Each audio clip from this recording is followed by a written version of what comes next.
Remember that when you enter the kitchen, you are to have a hairnet or hat on, hair up, and the first thing you should do is wash your hands. And we all know how to wash our hands, right? First, you need to wet your hands with warm water, apply soap, lather your hands by rubbing them together with the soap. You want to lather the backs of your hands, between your fingers, under your nails, and of course the palms of your hands. Then you want to scrub your hands for at least 20 seconds. And how can we time 20 seconds? We can hum happy birthday or sing it out loud from beginning to end 2 times. Then we rinse our hands under that warm water and dry our hands with a clean towel, or you can air dry them with an air dryer.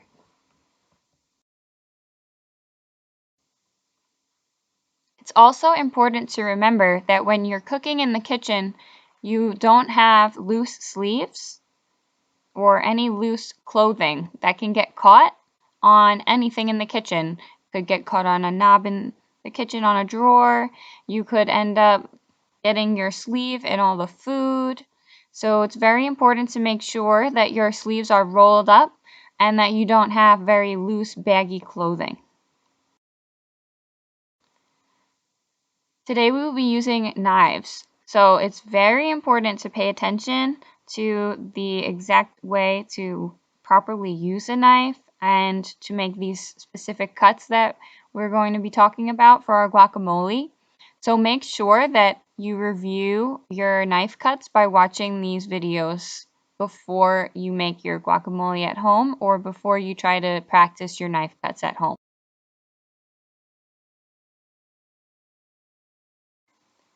Today we're going to learn how to make guacamole, which is a Mexican dish that originated by the ancient Aztec civilization in the 1500s. Guacamole doesn't require much. Bare minimum, it would require an avocado and some salt. But our recipe is going to include a half of a tomato. We'll have a quarter of an onion or a quarter cup diced. We're going to have a half a clove of garlic or 2 teaspoons minced. See the difference between minced and diced? Minced is much smaller. Then we're going to take freshly washed cilantro. You can see the leaves so you know what they look like if you're going to the grocery store to get them. It looks kind of similar to parsley, so you have to pay attention when you're shopping. And that also would be 2 teaspoons. And after we cut it, it will look a little bit like this. And of course, we need an avocado. That is the main ingredient in guacamole. You want to make sure that this is not a hard fruit when you pick it up. So avocado is a fruit. It'll be in the produce section. And you want it to be soft when you buy it. You want it to almost feel like maybe it would be rotten. Like you wouldn't buy an apple that feels like this avocado that is ripe right now. And then we need fresh lime juice, or you can get the bottled lime juice. And for the lime juice, we can use 1 teaspoon, which we have right here. This is the size of 1 teaspoon, not a tablespoon, teaspoon. Teaspoon is smaller than a tablespoon. After that, we will be using 1/4 teaspoon of salt, 1/4 teaspoon of pepper, and a little dash, a little sprinkle of cayenne pepper if you want. And for this recipe, we will need a chef's knife. We will need a serrated knife, so that means that it has these little teeth. We will be using this knife to cut the tomato, or we're going to dice this tomato. And the reason we need this is because it cuts through the skin much easier than this chef's knife. Because it's so smooth, it's not very easy to cut through. We will be using a spoon, and we'll be using a fork to mash our avocado. We also need a cutting board, which currently I have everything on top of. This is my bamboo cutting board. Whatever type of cutting board you have is fine. Does not have to be bamboo. And of course we need a mixing bowl so that we can put our ingredients inside and mix it all together. To start with our guacamole, we're going to put in our half cup of diced tomato. And you see how the pieces are pretty small squares. That's diced. And we used our serrated knife like I showed to dice up the tomatoes. And next I'm doing a 1/4 cup of diced onion. And again, if you were to take a medium onion, you can cut it in half and cut it in half again, and that's a 1/4. Next we have our garlic that I minced. And we're putting that in our bowl. And if you can't get it all out, you can just take one of our tools, like a simple spoon, and scrape it out because you want to have every bit of what you measured. Okay. Now we are putting in our cilantro that we cut up and measured.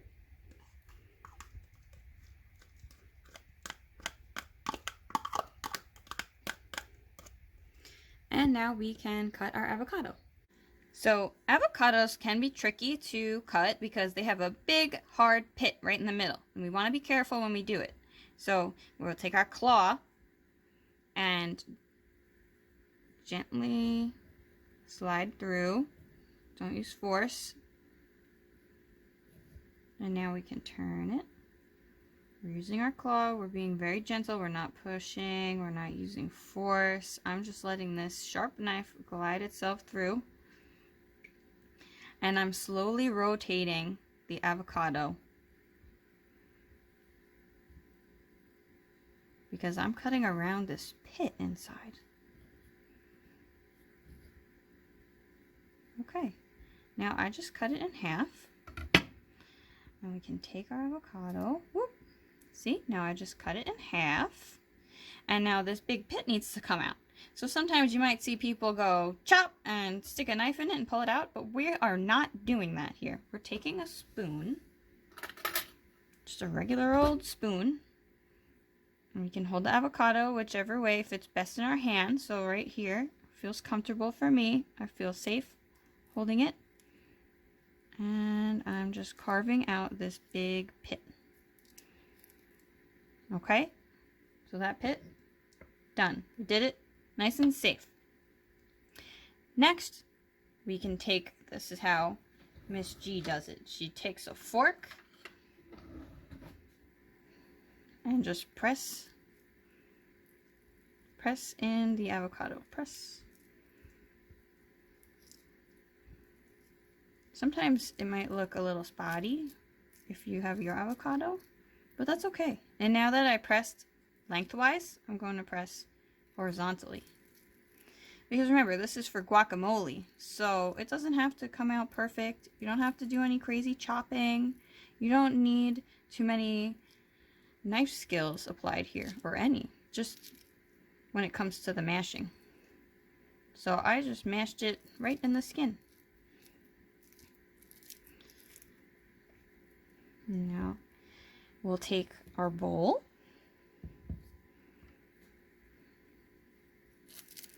and put our mashed avocado right inside and just scrape along the skin. Get all that pretty green on the outer side of the outer edge of the avocado.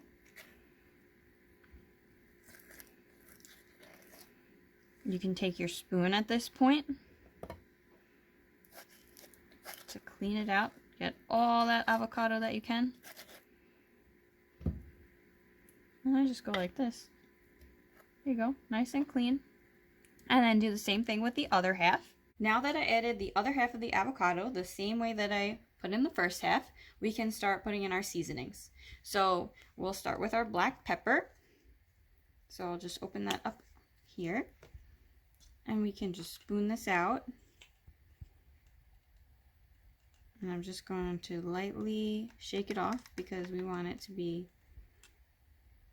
1/4 teaspoon. And I don't want it to be heaping. I don't want it to be too much pepper. And notice I didn't measure it over the bowl because if I were to slip and the more pepper than I wanted to, fell in the bowl, then the taste would not really be that great and I might end up sneezing. Next, we're adding the iodized salt. And now because this salt has a spout, I can pour it. So I'm not going to get a fresh, clean 1/4 teaspoon because I only need it one more time for this salt. So not over the bowl, off to the side, I'm going to pour the salt in. And then I'm just going to lightly go back and forth to make sure I have enough. I didn't put too much and I didn't put too little. Okay, so now I can pour that in. And we're going to add some red pepper, cayenne pepper. It's very spicy though, so I like to put in just a little bit, and to make sure I'm not putting in too much, I tap it over my little clear container so I can see just about how much, and I'm not fast about it. I'm not going to vigorously shake it like this. I'm just tapping lightly.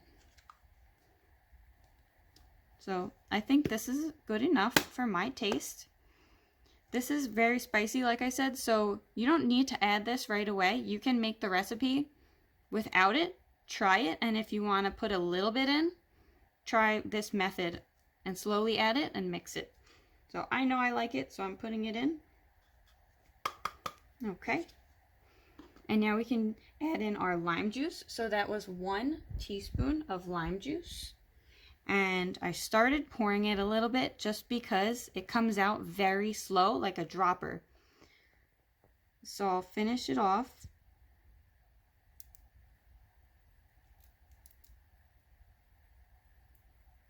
And that is 1 teaspoon of lime juice. I'm gonna put that in. And now we can mix our guacamole. So I take my mixing spoon.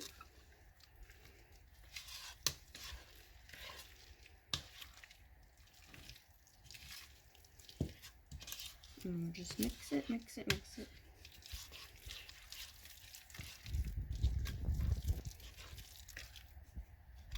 And you can use the guacamole as a dip for tortilla chips. You can put it in something like a taco. You can put it on your sandwich. You can have it with your breakfast on toast. Whatever you want. So now I've finished making my guacamole and I can go get myself a chip and enjoy. Now that you've learned how to make guacamole, I would like for you to make guacamole at your house. If you don't have the ingredients, don't go out and buy them. You can make a cookbook with 5 recipes that include avocado as one of the main ingredients. This can be a recipe that you made up yourself. This could be a recipe that you found online, a recipe that someone told you about. It can be anything from a dip to a dinner, whatever you want. If anybody has any questions about this assignment, just make sure that you reread the assignment descriptions and of course send me an email with any questions, any comments, and any concerns you might have.